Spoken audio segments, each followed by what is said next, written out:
You'd never expect a child abduction to start with someone who looked like every kid's favorite teacher. The khakis, the neat button-down shirt, the warm smile. He carried a clipboard, waved to the school receptionist, and told a little girl her mom had sent him. No one questioned him. No one except a dog. And that's when everything changed. It was a crisp fall afternoon at Oak Ridge Elementary in the quiet town of Fairview, Missouri. Golden leaves crunched under kids' sneakers as they rushed out of classrooms toward the front gate. Parents were double-parked up and down the curb, their windows rolled down, music playing, engines idling. Officer Mia Harper stood next to her canine partner, Thor, a massive German shepherd with black and tan fur and sharp, alert eyes. She always volunteered for school patrol on Fridays. The kids loved Thor. They called him Captain Fluffy, which was ridiculous, considering his bite pressure could crush a wooden baton. But Thor didn't mind the name. He sat calm, tongue out, tail swishing across the sidewalk. "Hey, Officer Harper," called Mrs. Jenkins, the front desk receptionist. "Abby's mom just texted. She's running late. Gave permission for a family friend to pick her up. Someone named Mr. Johnson." Mia nodded. "Got it." She looked over at Abby, a quiet, freckle-faced 8-year-old waiting on a bench near the flagpole. And that's when she noticed a man walking up the sidewalk. Mid-30s, clean-shaven, dark-rimmed glasses, dressed like a substitute teacher from a Hallmark movie. He waved, just like any normal adult picking up a child. But Thor stood, ears straight up, body stiff. No growling, just watching. The man approached Abby slowly, smiling. "Hey there, sweetheart. I'm Mr. Johnson. Your mom sent me to get you." Abby blinked. "She did?" "Yep. She's stuck in traffic." Mia casually stepped forward. "Afternoon," she said. "You must be Mr. Johnson?" The man's smile didn't falter. "That's me. Mary texted the school, right?" "She did. Got any ID on you?" The man reached into his pocket, then hesitated. "Ah, shoot. I must have left my wallet in the car." Mia raised an eyebrow. "You a teacher here?" He chuckled. No. Just an old family friend. I used to teach Sunday school. Mary thought it would be better than Abby waiting alone." That's when Thor let out a low growl. Not loud, but enough to catch attention. "Easy, boy," Mia said under her breath. "Heal." But Thor didn't heal. He stepped forward, positioned himself directly between Abby and the man. Ears pinned, shoulders stiff, and his growl got deeper. Now the atmosphere shifted. Two parents nearby paused their conversations. Mrs. Jenkins leaned out the door. Abby looked down at Thor, wide-eyed. Is something wrong with the dog?" the man asked, his voice tense. "He doesn't usually do this," Mia said, watching Thor closely. "Not unless he senses something." The man laughed nervously. "Guess I'm not a dog person." Mia smiled politely, but her instincts kicked in. Thor wasn't just reacting to nerves or scent. He was guarding. "I'm going to call in to verify your name, just standard stuff," she said, already lifting her radio. "Appreciate your patience." The man shrugged. "Sure." But Thor didn't move. He stood firm, blocking the girl. His eyes locked on the stranger's face like he'd identified a threat.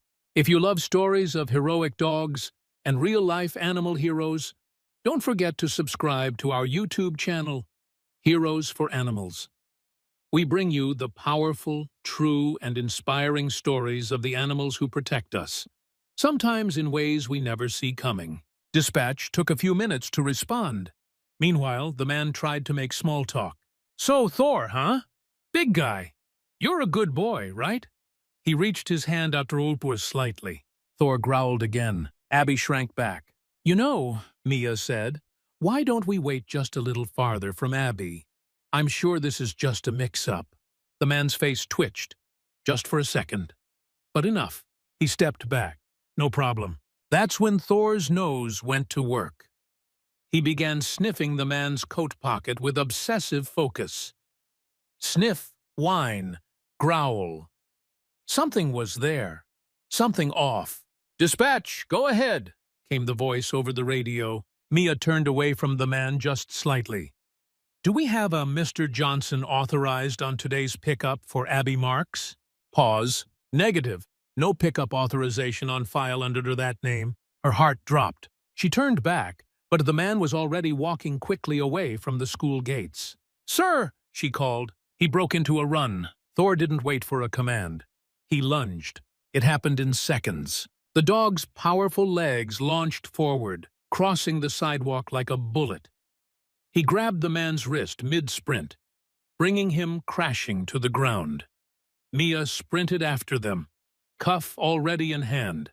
"Stop resisting!" The man struggled, but with 100 pounds of muscle and fur pinning his arm to the pavement, he didn't get far.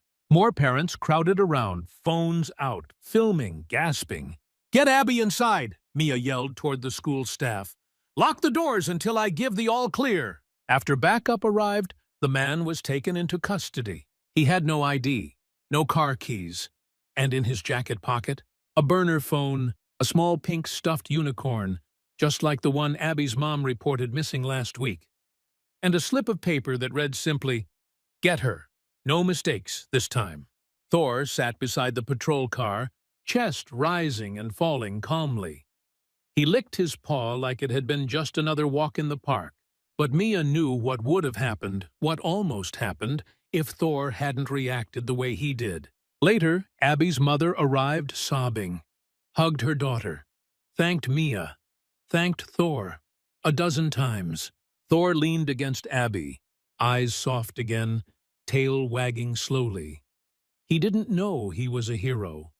He just knew the girl smelled afraid, and the man didn't smell like trust. And somehow, that had been enough. The school went into a soft lockdown for the rest of the afternoon.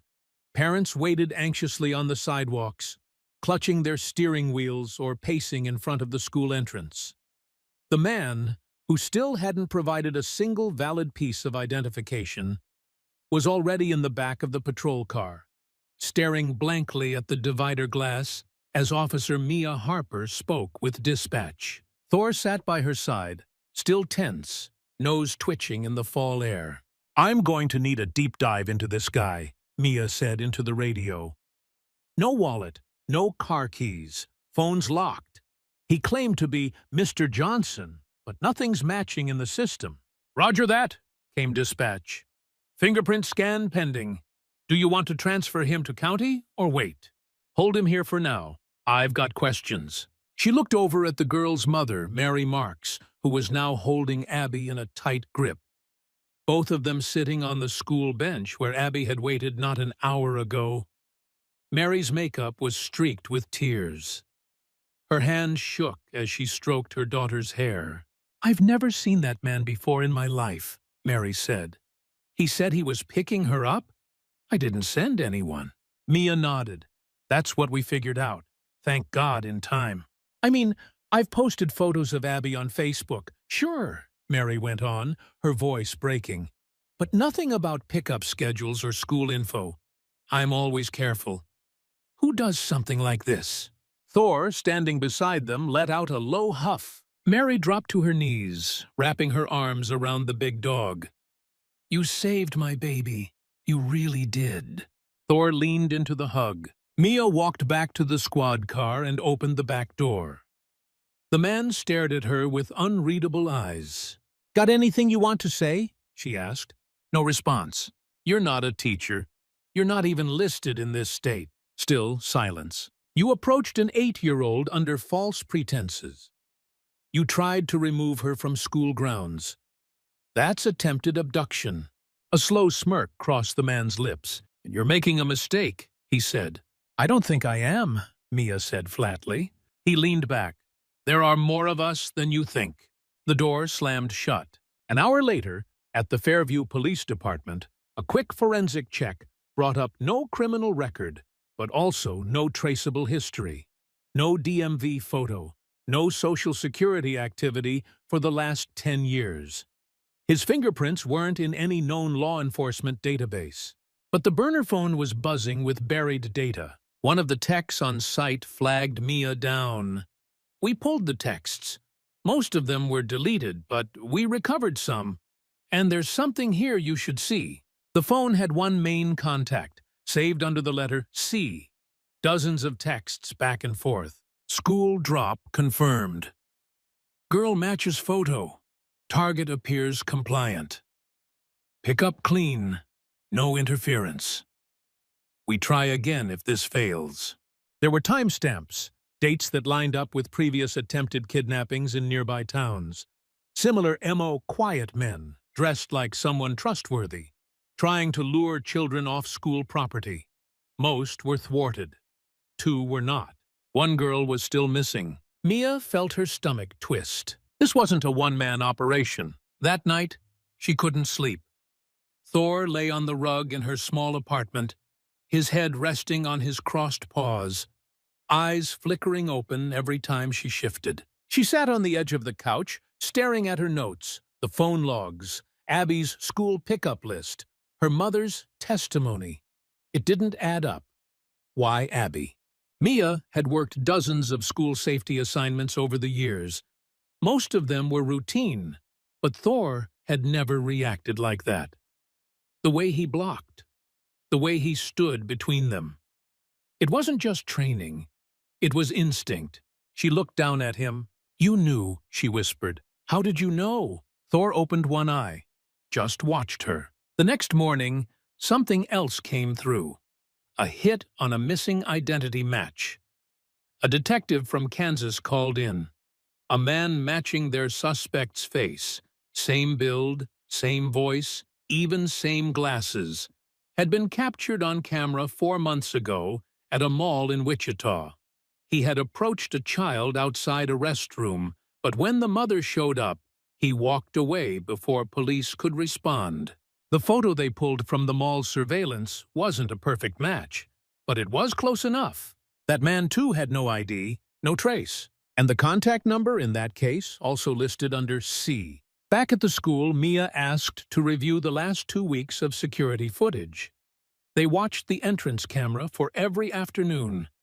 And there he was, the same man, 4 days ago, sitting in a white sedan across the street, 2 days ago, walking past the schoolyard with a coffee cup in hand, pretending to chat on his phone. He'd been scouting, watching Abby, learning her schedule. On screen, he always moved like he had a purpose. Calm, clean, forgettable, a predator in plain sight. Principal Delaney called an emergency faculty meeting that evening. Parents were already whispering in Facebook groups. News had begun to spread. Fake teacher tries to kidnap student wasn't the kind of headline the school wanted, but they had no choice. Transparency was key now. We've updated our protocols, Delaney said. No child leaves school property without visual confirmation from front desk staff and a 2-person verification rule, period. Mia stood up and added, from now on, K-9 patrols will rotate throughout pickup hours, not just Fridays. And everyone looked at Thor, who was lying by her chair, alert and proud. They clapped. He thumped his tail against the gym floor once. Later that week, Harper got a call. FBI. They had been tracking similar suspects across 3 states, using burner phones, using children's names pulled from publicly visible social media profiles. The messages on the phone matched patterns they'd seen before, but this was the first time they had someone alive and in custody. Your dog just opened a door for us, the agent said. And there's something else you should know, he added. The stuffed unicorn? That's a calling card. In 2 of the prior cases, we found the exact same item placed in a child's backpack days before the attempted grab. He planted it. Lisa realized, to make her think she knew him, to feel familiar. Exactly. That weekend, Abby's family held a small thank you ceremony in their backyard. Mia didn't want attention, but Mary insisted. She'd invited other families from the school, made cupcakes, and even printed out stickers that read Team Thor with a cartoon German shepherd on them. Abby came outside holding a poster she'd made. It showed Thor standing tall like a superhero, his vest sparkling with glitter glue. At the top in pink crayon, it read, "My dog guardian." Thor licked the frosting off a cupcake. Mia laughed. He deserved it. But that night, as Mia took Thor out for one last walk around the block, her phone buzzed with a new message from the FBI contact. Phone pinged again. New message received. She tapped open the attachment. One sentence. "You failed, but we won't." Mia looked down at Thor. He stared out into the dark, ears up. This wasn't over. Not even close. 2 days after the message came through, "You failed, but we won't." Fairview wasn't the same town anymore. Parents were walking their kids to school again instead of drop-off lines. Everyone kept their phones out, watching for suspicious cars. And Thor? He had officially become the town's four-legged celebrity. Children waved at him on the sidewalk. Someone even knit a little scarf that said, "Thank you, Thor." But for Officer Mia Harper, none of this felt like a celebration. Because the man they caught wasn't talking, and the messages on the burner phone weren't stopping. Mia sat in the Fairview Precinct's K-9 office, reviewing case files from surrounding counties. Thor lay beside her desk, occasionally lifting his head when a door opened. She sipped lukewarm coffee and clicked through photos from Wichita, Topeka, and Springfield. All cases had one thing in common. The suspect dressed like someone kids would trust. The target was always a girl between 7 and 10, and the stuffed unicorn kept showing up like some twisted signature. "Who leaves toys as a calling card?" she murmured aloud. Thor whined gently and nudged her elbow. She scratched his ear. "Yeah, buddy. I don't like it either." Then her phone buzzed. It was a text from the FBI agent she'd worked with. Special Agent Dean Morales. "You asked me to keep you looped in. You need to come down to Springfield. We found another unicorn." By noon, Mia was on the road with Thor in the back of the cruiser, headed southbound on I-44. Springfield PD had intercepted another attempt, this time at a church daycare. A man had entered the building during pickup hours, claiming to be a maintenance worker. When asked to show credentials, he'd fled. Later, in a cubby near a 7-year-old girl's backpack, staff found a small pink unicorn with a familiar tear in its ear. Mia arrived at the daycare before sunset. Agent Morales was waiting at the door. He greeted her with a tight nod. "This one's fresher. Maybe we're closing in." Thor sniffed the air, alert. "Security cameras?" Mia asked. "Broken." He must have known. Morales handed over a plastic evidence bag. "Recognize this?" Same unicorn, same brand, same tier, same sick pattern. They reviewed parent statements that night. No one had recognized the man. The girl had never seen him before. But she remembered something chilling. "He knew my middle name," she said softly. "He told me my mommy sent him because it was raining."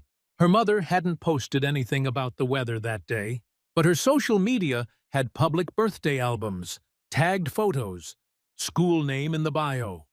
Mia jotted it all down, heart thudding. "They're building psychological profiles on these kids through their parents," she said.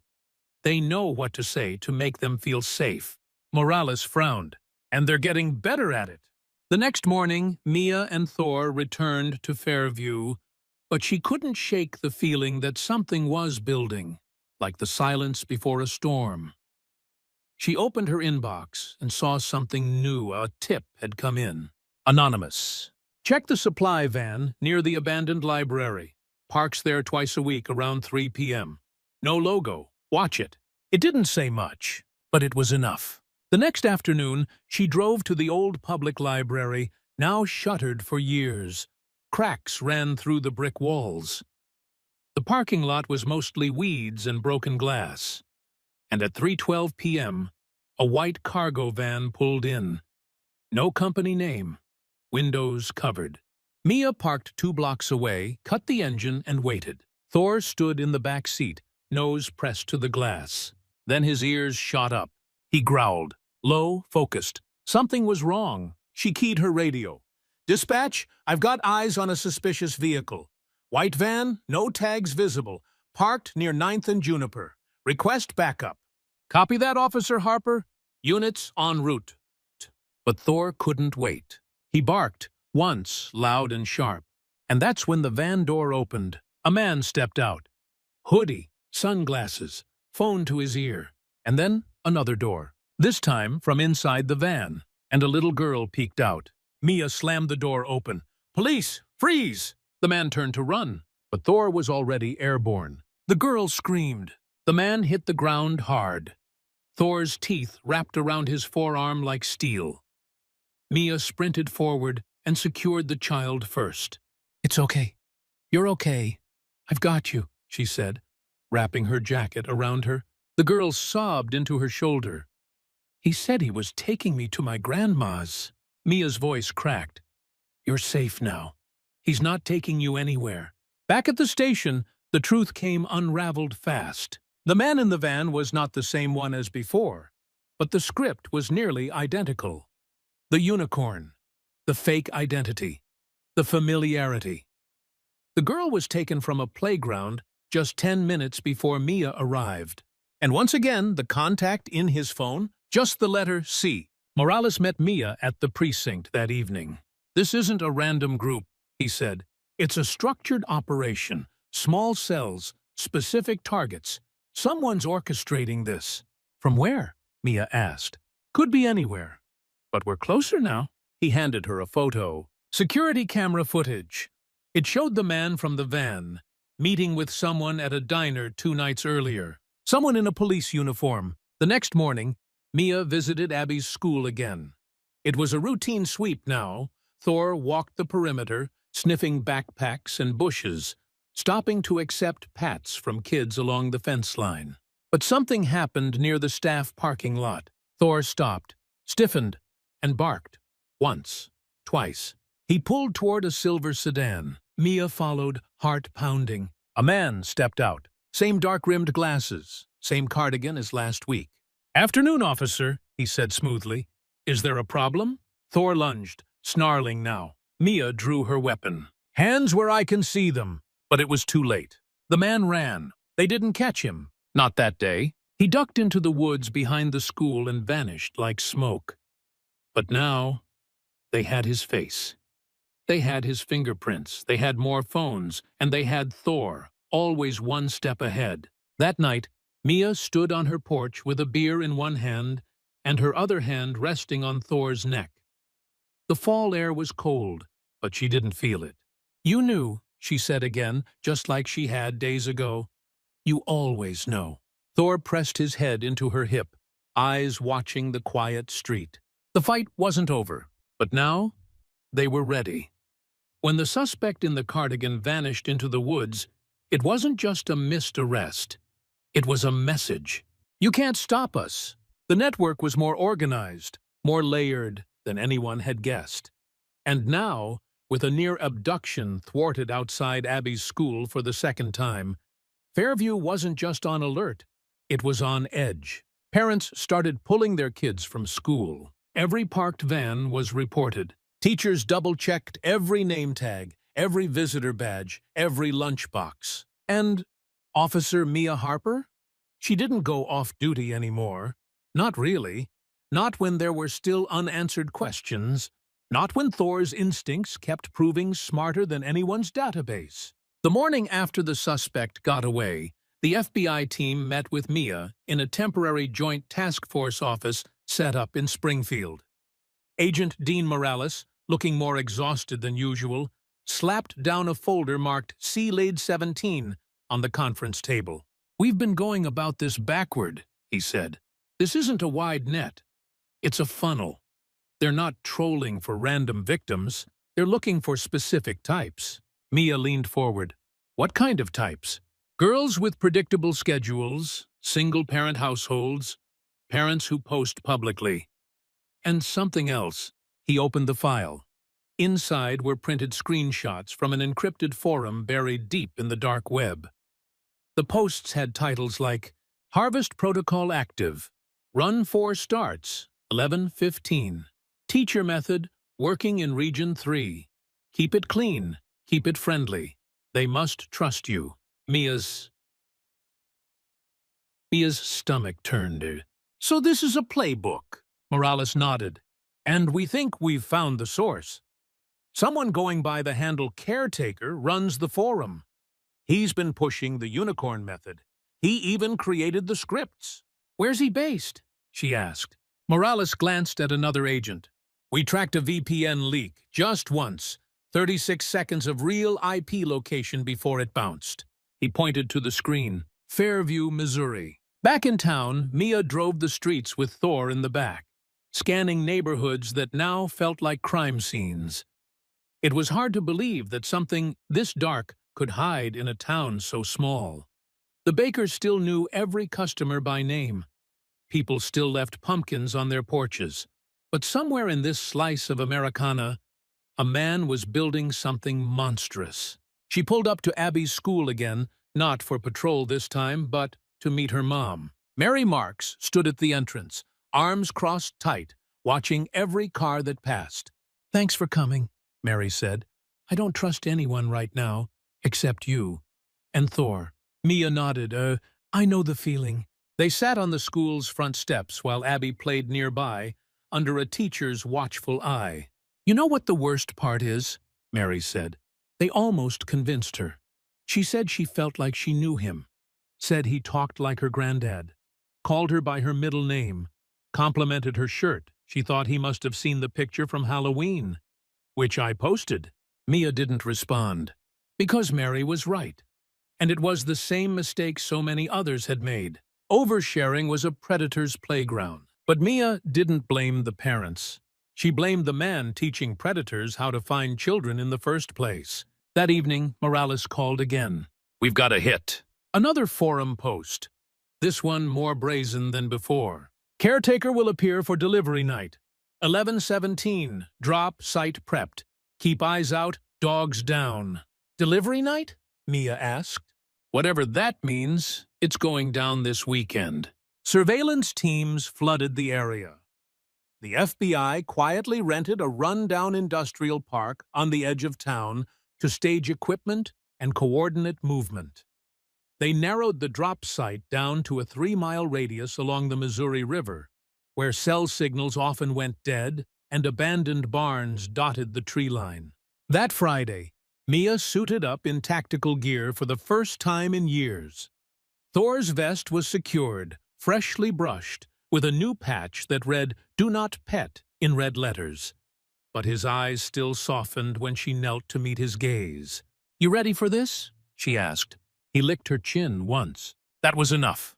The operation kicked off at 8:42 p.m. Thermal drones scanned the tree lines. Undercover officers were posted on every back road within the drop zone. Mia and Thor rode in an unmarked SUV with Morales and another local deputy. The team waited in silence, watching a decrepit feed store that hadn't opened in years. Its windows were boarded. The door chained. But the back entrance? Recently oiled. At 9:06 p.m., the motion sensor flickered. A dark figure slipped around the back of the feed store. Tall, hooded, carrying a duffel bag.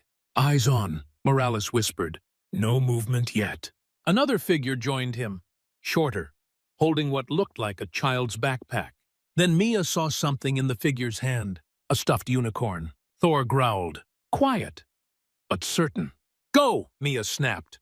They moved as one. What happened next was fast and chaotic.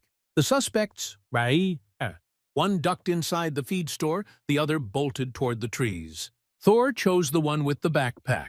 Mia followed, boots hitting damp dirt, flashlight cutting through shadows. Stop! Police K9, she yelled. But he kept going, until Thor leapt, his body a blur in the dark, and took the man down clean. No unnecessary force, just precision. The man screamed, twisted, tried to fight, but it was over. Mia cuffed him, breathing hard. The unicorn lay a few feet away in the mud. The other suspect was caught in the feed store, and inside the duffel bag, hard drives, flash drives, handwritten notes with names, pickup schedules, photographs of children, dozens of them, including Abby, and one labeled folder, Caretaker Protocol. Hours later, Mia and Thor sat on the tailgate of a command truck as the suspects were loaded into separate vans. Morales approached, holding a laptop with a smile that didn't reach his eyes. "Guess who we got?" "Caretaker?" Morales nodded. "Real name's Evan Littrell, former child psychologist. Lost his license 8 years ago for unethical conduct. Disappeared, resurfaced in forums 2 years later under the handle. Been training creeps how to blend in ever since. And the network? Crippled, but not gone. He wasn't working alone." Mia looked down at Thor, who had finally laid his head on her thigh. "You hear that?" she whispered. "We're not done." Thor wagged his tail once. "Not done. Not even close. You never think the dog will get hurt. They're armored, fast, trained, fierce. They don't blink in the face of evil. They don't hesitate when a child is in danger. They don't wait for backup. But that's the thing about heroes. Sometimes they bleed too." It was just before dawn when the final location came through. A farmhouse tucked deep in the woods outside Lebanon, Missouri. The FBI had traced one of the hard drives to a wireless printer inside the home. The connection lasted only seconds, but long enough to confirm coordinates. Morales called it in. "This is it. Last cell. One more." Harper suited up, pulling Thor's vest snug against his body.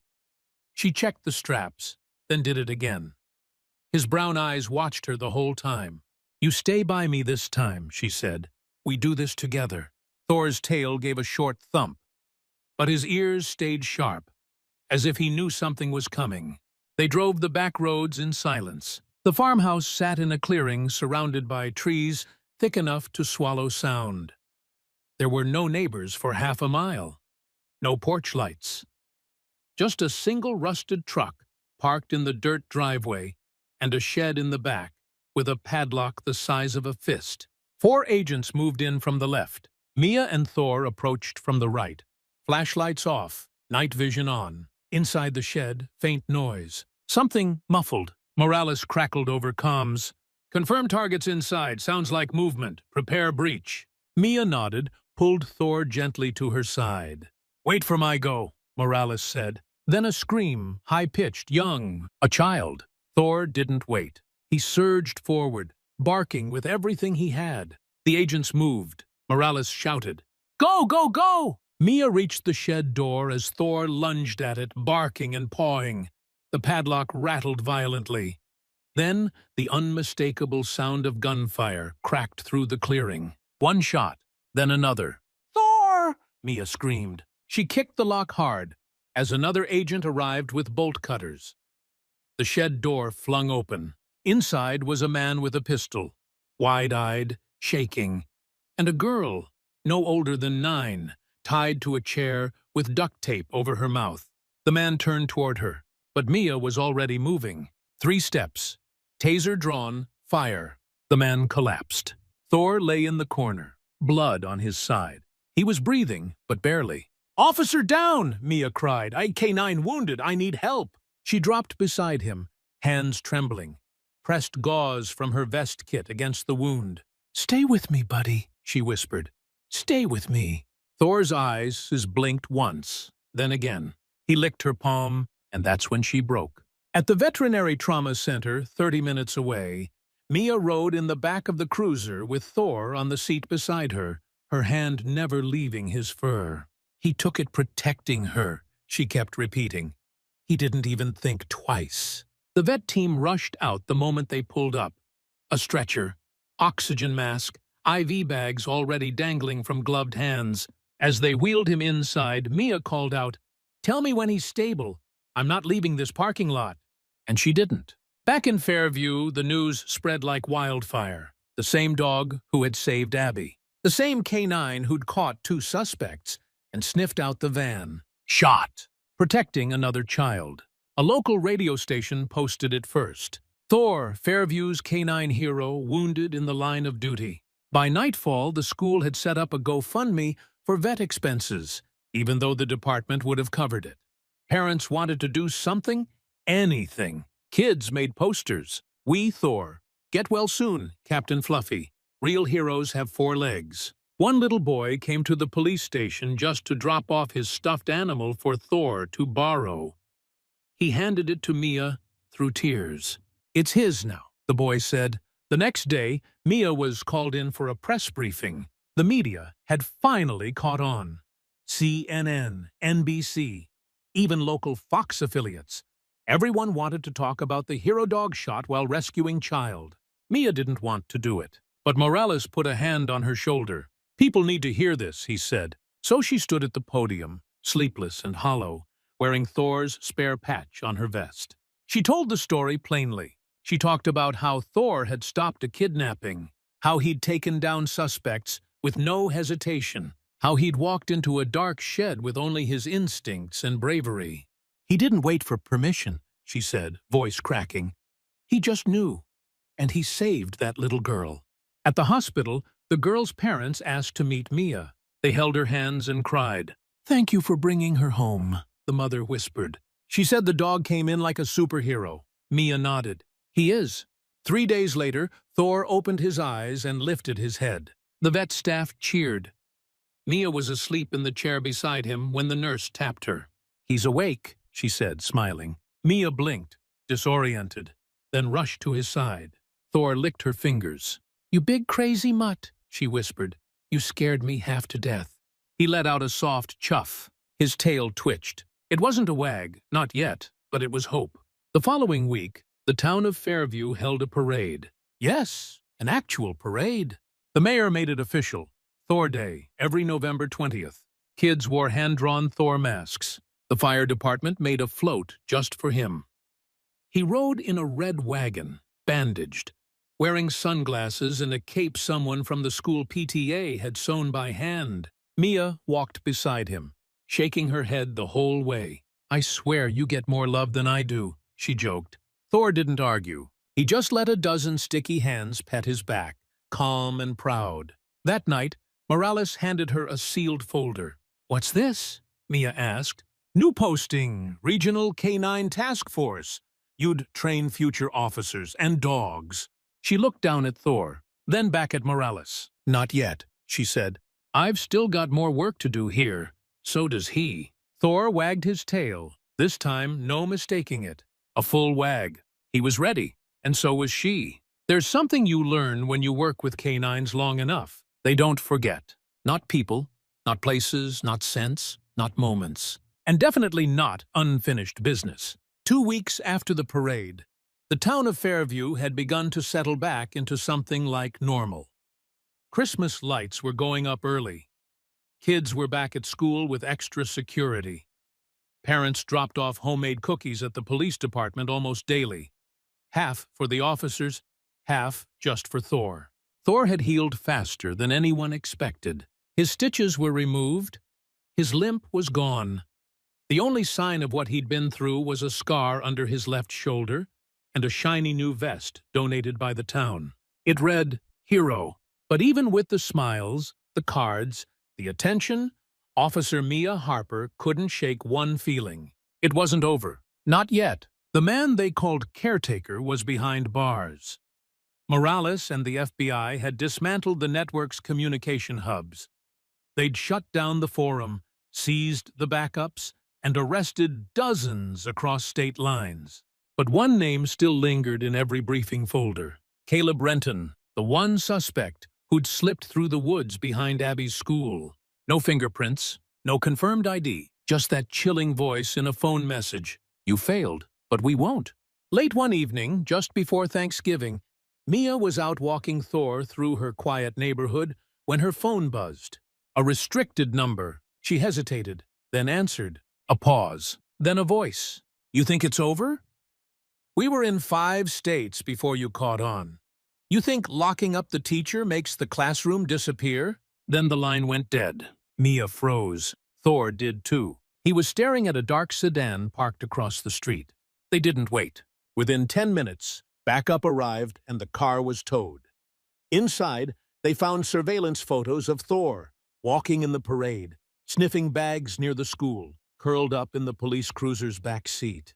Someone had been watching him, watching them. The next morning, Morales flew in. He didn't bother with the briefing room this time, just sat across from Mia at her desk and said what they were both thinking. "Renton's still out there, and he's not letting this go." Mia nodded. then neither are we. The plan was quiet, controlled, and coordinated with a level of precision that mirrored what the criminals themselves had once used. They released no press statements, no patrol logs, but behind the scenes, they tracked every ping, post, and proxy signal tied to Caleb Renton. Finally, one hit landed. A burner phone activated in Tulsa, the same one used to threaten Mia. Morales didn't hesitate. Let's bring him home. Tulsa PD worked fast, locating the burner phone in a motel on the outskirts of town. Mia and Thor drove overnight to be there when it happened. The suspect had booked the room under a fake name. He'd shaved his head, lost weight. But the eyes? Same as the composite sketch. Same cold stillness. And this time, there was no escape into the woods. Thor stood in the doorway when they breached the room. Renton looked up, smirked, and said, "You again." Thor growled deep, low and fierce. Renton didn't fight. He just raised his hands and said, "Should have killed the mutt when I had the chance." Mia's voice cracked like ice. "You don't get that chance." Back in Fairview, the air felt different. Not just colder, cleaner, more at peace. Renton's arrest had officially dismantled the last remaining tentacle of the network. The case was declared closed. Morales returned to D.C. A new team was brought in to monitor any lingering online activity. And for the first time in months, Mia exhaled. She took Thor to the lake that Saturday. They didn't need a leash out there. They just walked, man and dog, officer and partner, free. A week later, the school invited her to a special assembly. She almost said no. But when Abby walked up holding a plaque in her tiny hands, she knew she'd made the right call. To Thor, our guardian, our friend, our hero. Every child in the school stood and clapped. And Thor? He just sat like a gentleman, wearing his vest, his tail brushing softly against the gym floor. Back at home that evening, Mia sat on her porch with Thor curled at her feet. She sipped hot cider. The leaves rustled in the trees. Distant laughter echoed from a backyard down the street. Everything felt right. "Think we'll ever get used to quiet again?" she asked. Thor didn't answer. But she knew what he'd say if he could. Not our job to get used to it, just to protect it. The next morning, a handwritten card arrived at the station. No name, just wifey words. Because of Thor, she's alive. Inside was a photograph. The girl from the shed, smiling, safe, holding a drawing of Thor. Mia stared at it for a long time before pinning it to the bulletin board next to her desk. That was why they did it. Not the medals, not the articles. That. Thank you for following Thor's story. From the first growl in front of a stranger, to the tackle in the woods, to the shed, the wound, the parade, to the quiet victory after the storm. This canine never gave up, and neither did the people who believed in him. Because sometimes justice doesn't wear a badge. Sometimes it wears a vest and walks on four paws. We want to thank you for being here and supporting our work through Heroes for Animals. Your love for stories like this keeps them alive and helps shine a light on the silent heroes who protect our kids, our homes, and our peace. Now we want to hear from you. What would you have done if you were in Officer Harper's shoes?